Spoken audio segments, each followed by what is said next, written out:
రేపు ఒక్కరోజే టైం ఉంది. ఈరోజు 14, రేపు 15, ఎల్లుండి 16th నుంచి Andhra Pradesh 10th class exams start అవుతాయి. ఎలా రాయాలి, ప్రజెంటేషన్ ఎలా చేయాలి, కొన్ని టిప్స్ చెప్తాను, అవి ఫాలో అవ్వండి. వీడియో మిస్ కావద్దు, ఎండింగ్ వరకు చూడండి. ఇప్పుడు ఏం చేయాలి అంటే, ఫస్ట్ మీరు హాల్ టికెట్స్ స్కూల్లో ఇచ్చి ఉంటారు. హాల్ టికెట్ మీద మీ సెంటర్ ఉంటుంది. ఆ సెంటర్ ఇప్పుడు ఆల్రెడీ మీరు ఒకసారి విజిట్ చేసి ఉంటారు. ఇప్పటి వరకు విజిట్ చేయకపోతే ఒక్కసారి తప్పనిసరిగా విజిట్ చేయండి. పక్కనేలే అని చెప్పేసి నెగ్లెక్ట్ చేయొద్దు. ఆల్రెడీ తెలిసిన సెంటరేలే అని చెప్పేసి నెగ్లెక్ట్ చేయొద్దు. ఓకే, ఎందుకు చెప్తున్నాను అంటే, ప్రతి సెంటర్లో ఏ సెంటర్, బి సెంటర్ అని రెండు ఉన్నాయి. ఆ రెండు సెంటర్లకి ఎగ్జామ్ సెంటర్ కోడ్ ఉంటుంది. అది హాల్ టికెట్లో మెన్షన్ చేస్తారు. ఆ హాల్ టికెట్లో ఉన్నటువంటి ఎగ్జామ్ సెంటర్ కోడ్, మీరు వెళ్ళినటువంటి సెంటర్ కోడ్ రెండు సిమిలర్గా ఉండేలో చెక్ చేసుకోండి. ఎందుకు చెప్తున్నాను అంటే, కొన్ని ఏరియాస్లో రెండు స్కూల్స్ పక్క పక్కనే ఉన్నాయి. ఆ పక్క పక్కనే ఉన్నటువంటి సెంటర్లలో ఓహో ఇదే సెంటర్లా అని చెప్పేసి వేరే సెంటర్కి వెళ్ళడానికి ఛాన్సెస్ ఉన్నాయి. ఆల్రెడీ ఒకసారి ఇది జరిగింది, అందుకని చెప్తున్నాను. అప్పుడు వెళ్ళినప్పుడు ఏమవుతుంది, ఎగ్జామ్కి వెళ్ళిన తర్వాత మళ్ళీ అక్కడ మీ నంబర్ లేకపోతే టెన్షన్ పడే ఛాన్సెస్ ఉంటుంది. అప్పుడు విద్యార్థి టెన్షన్ పడితే ఎగ్జామ్ సరిగా రాయలేరు. అందుకని ఇప్పటికీ సెంటర్ విజిట్ చేయకపోయినట్లయితే తప్పనిసరిగా సెంటర్ విజిట్ చేయండి. ఇంకొకటి ఏంటంటే, మీరు మీ ఇంటి దగ్గర నుంచి బయలుదేరేటప్పుడు ఎగ్జామ్ సెంటర్కి ఎంత సమయం పడుతుందో చెక్ చేసుకోండి. ఆ సమయము ఇంటి దగ్గర నుంచి ఎంత టైంలో బయలుదేరితే అక్కడికి రీచ్ అవ్వగలమో ఒకసారి చూసుకోండి. ఆ సమయంలో ప్లస్ మీరు రేపు వెళ్ళి చెక్ చేసుకుంటే రేపు ట్రాఫిక్ ఏమీ ఉండదు. ఫర్ ఎగ్జాంపుల్, రేపు వెళ్ళినప్పుడు మీ ఇంటి దగ్గర నుంచి సెంటర్కి ఒక 20 minutes పడితే మీరు దానికి ఒక 10 to 15 minutes యాడ్ చేసుకోండి. అంటే ½ an hour ఎర్లీగా బయలుదేరాలి. ఎందుకంటే రేపు ట్రాఫిక్ ఏమీ ఉండదు. ఎగ్జామ్ రోజు మాత్రము ట్రాఫిక్ ఉంటుంది. ప్లస్ మీ బైక్ ఎక్కడో పెట్టవలసి వస్తుంది. అక్కడ నుంచి మీరు మళ్ళీ నడిచి వెళ్ళాల్సి వస్తుంది. సో ఒక ½ an hour అంటే జనరల్గా ఉన్న టైం కంటే ఒక 10 to 15 minutes మీరు యాడ్ చేసుకునే బయలుదేరండి. ఓకే, ప్లస్ మీరు బయలుదేరేటప్పుడు చేయవలసిన పని ఏంటంటే, చెక్ చేసుకోవాల్సిన hall ticket, examination pad, pencil, sharpener, eraser, blue pen, black pen. Blue పెన్నులు కూడా 2, బ్లాక్ పెన్నులు ఒక 2 తీసుకోండి. ఎక్కువ ఉంచుకుంటే మంచిది. ప్లస్ అవి కరెక్ట్గా పనిచేస్తాయి లేదో చూసుకోండి. వాటన్నిటికీ ఒక పౌచ్. ఇవి తప్పనిసరిగా చెక్ చేసుకోండి. ప్లస్ కొంతమంది చేసేటువంటి మిస్టేక్ ఏంటంటే, హాల్ టికెట్ ప్యాడ్కి పెట్టుకొని అలా ఊపుతూ వెళ్తూ ఉంటారు.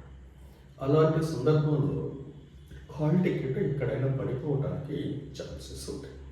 అందువల్ల అలా చేయకండి. ప్లస్ ఎగ్జామినేషన్ సెంటర్కి ఒకసారి వెళ్ళిన తర్వాత hall ticket number, room number ఎక్కడ అనేది సరిగా చూసుకోండి. ఆ పర్టిక్యులర్ రూమ్కి వెళ్ళిన తర్వాత 90% మ్యాక్సిమం ప్రతిరోజు ఒకే రూము ఉంటుంది. దాంట్లో ఎటువంటి సందేహం లేదు. ప్లస్ వెళ్ళిన తర్వాత మీ ప్లేస్లో మీరు కూర్చోండి.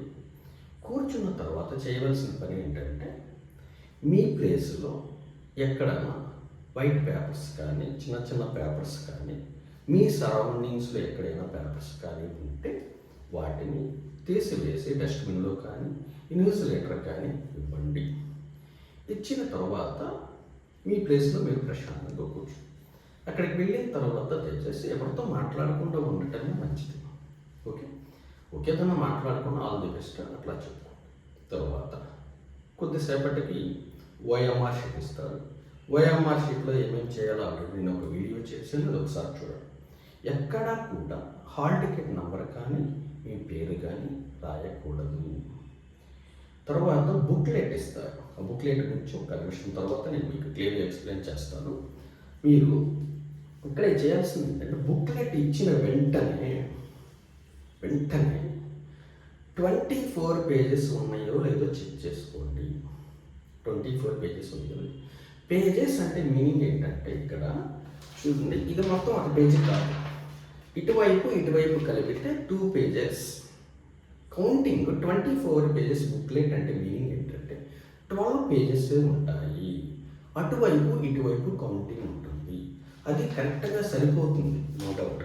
ప్లస్ వాళ్ళు ఏంటంటే గవర్నమెంట్ వాళ్ళు కరెక్ట్గా చెక్ చేసేస్తారు. ఒక్కొక్క పేజీకి వాళ్ళు ఇచ్చిన ఇన్స్ట్రక్షన్స్ ఏంటంటే 24 లైన్స్ రాయాలి అని చెప్పారు.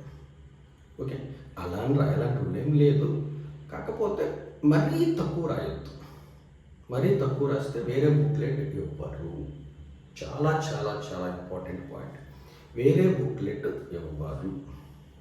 అర్థమైంది కదా? అప్పుడు బుక్లెట్లో అన్ని పేజెస్ ఉన్నాయో చెక్ చేస్తాం. అదే ఫిజిక్స్, బయాలజికల్ సైన్సెస్కి 18 పేజెసే ఉంటాయి. ఒకసారి చెక్ చేసుకో. ఒకవేళ అన్ని పేజెస్ లేకపోతే ఆ ఇన్విజిలేటర్ చెప్తే వాళ్ళు వేరే బుక్లెట్ ఇస్తారు. ఓకేనా? ఇచ్చిన తర్వాత నువ్వు ఎలా స్టార్ట్ చేయాలో చెప్తాను. ఇక్కడ ఇది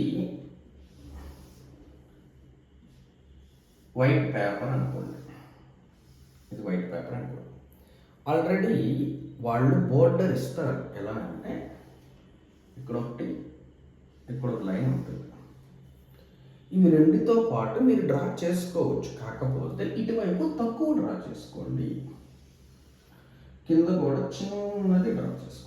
ఇది ఎక్కువ డ్రా చేస్తే నష్టం ఏంటంటే ఎక్కువ లైన్స్ పట్టవు. అప్పుడు వేరే బుక్లెట్ కావాలన్నా ఇవ్వరు. ఇలా డ్రా చేసుకోండి. ఇప్పుడు ఇదంతా పేపరు, ఇది బోర్డర్, ఇటువైపు మనం రాయాలి. ఓకేనా? ఇప్పుడు క్వశ్చన్ నెంబర్స్ ఇక్కడ రాయండి.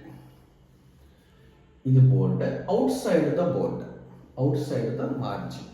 Question numbers out side the margin.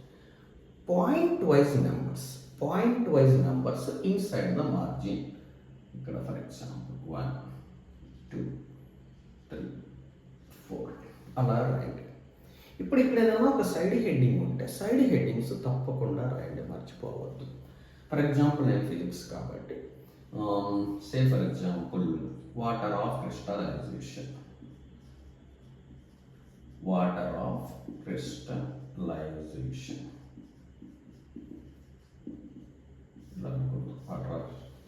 Okay, ఇది హెడ్డింగ్ పెట్టేసి ఆ డెఫినేషన్ రాయాలి, డిస్క్రిప్షన్ కట్టాలి. ఈ ఆన్సర్ అంతా అయిపోయిన తర్వాత ఒక లైన్ పెన్సిల్తో డ్రా చేయండి. చాలు. ఇప్పుడు సెకండ్ క్వశ్చన్ స్టార్ట్ చేసేటప్పుడు క్వశ్చన్ నెంబర్ ఇలా మర్చిపోవద్దు. ఇది కూడా అలాగే. ఇప్పుడు ఏదైనా ఒక పదం, ఒక వర్డ్ మిస్టేక్ వచ్చినప్పుడు, ఫర్ ఎగ్జాంపుల్ ఒక వర్డ్ ఏదో తీసుకుందాం, ఫర్ ఎగ్జాంపుల్ అమ్మోనియా అనుకుందాం. అమ్మోనియా ఈ స్పెల్లింగ్ నువ్వు రాంగ్ రాసావు అనుకుందాం. రాంగ్ రాసినప్పుడు నువ్వేం చేయాలి అంటే పెన్సిల్తో సింపుల్గా ఒక లైను ఇక్కడ ఫర్ ఎగ్జాంపుల్ ఇది రాయలేదు అనుకుందాం, మిస్టేక్ ఏదో ఎన్ రాసాను అనుకుందాం, ఒక లైను అలా డ్రా చేసావు పెన్సిల్తో. అలా కాకుండా ఇలా ఉంది అనుకోండి,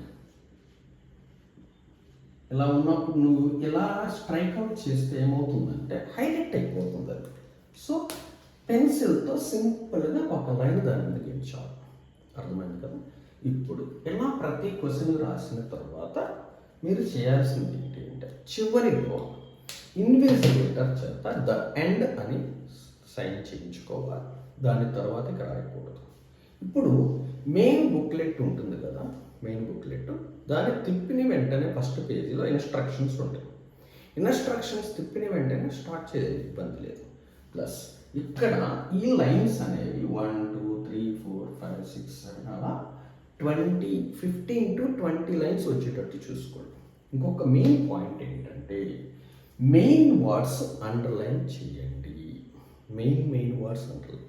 for example water of crystallization definition is fixed number of water molecules present in one formula unit of salt is called water of crystallization. ఇక్కడ కీవర్డ్స్ ఏంటి? Fixed number, then water molecules. ఇంకా కరెక్ట్గా చెప్పాలంటే water molecules, fixed water molecules. ఇవి రెండే keywords, వాటిని underline చేయాలి. అర్థమవుతుంది కదా. అట్లా ప్రతి పదం, అంటే ప్రతి పదం కాదు, మెయిన్ పదాలు అండర్లైన్ చేసుకోండి. ఇంకొక పాయింట్ ఏంటంటే 10 నిమిషాల ముందే ఎగ్జామ్ కంప్లీట్ అయ్యేటట్టు చేసుకోండి.